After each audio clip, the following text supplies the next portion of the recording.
Southern Lebanon, where at least 274 people have been killed in extensive airstrikes launched by Israel. More than 1,000 others have been injured. Israel has issued warnings by text, phone calls and radio, threatening Lebanese civilians to stay away from suspected Hezbollah sites. Israel says it will target houses believed to be storing weapons. Well, Hezbollah has fired dozens of rockets into northern Israel in retaliation, hitting the port city of Haifa, among other targets. Schools in Lebanon have been closed and hospitals are cancelling non-essential operations to make room for urgent cases. Tens of thousands of civilians are fleeing across the country. There are large numbers of martyrs and wounded people taken to hospital, including a number of women and children. The Israeli attacks hit the ambulances, medical centres, and they also hit the cars of people who were trying to help. The current number, amongst ongoing developments, is 274 martyrs, including 21 children and 39 women.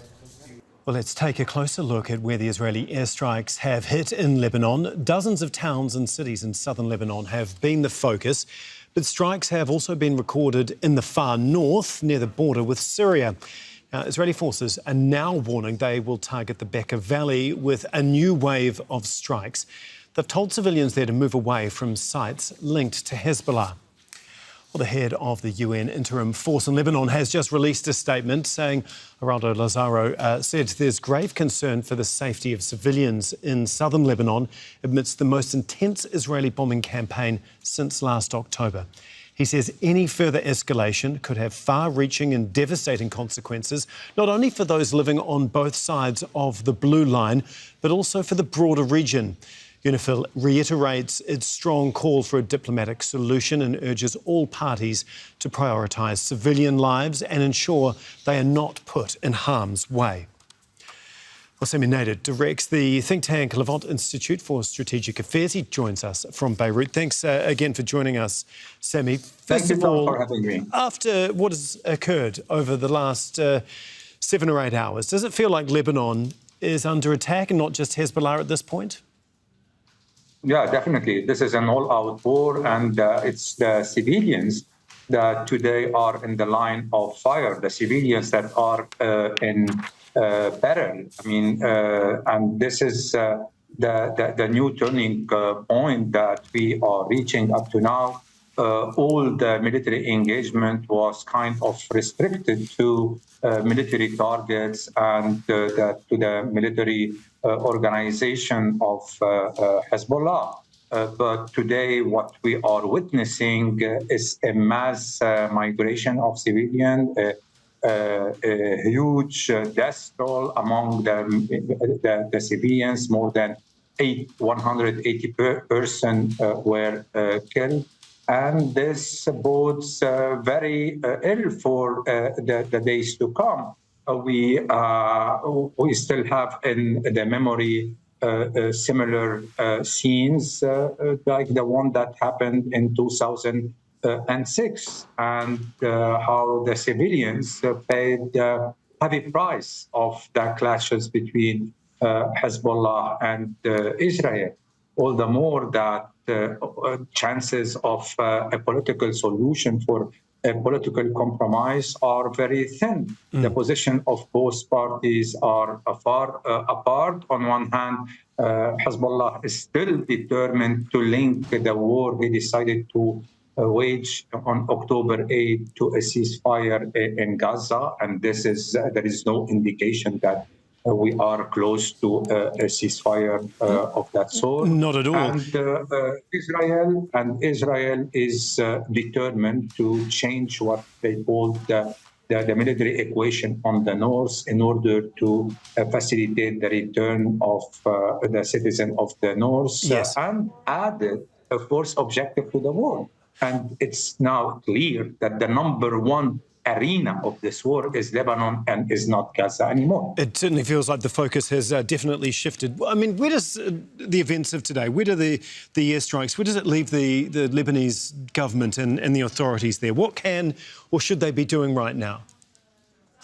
Actually, what they have, the position they have taken is the right one. but they have no leverage on the ground, and they have no leverage on Hezbollah so far. I mean, the Lebanese government stated clearly that they are ready to implement 1701 UN resolution. And this is the only way out of this crisis.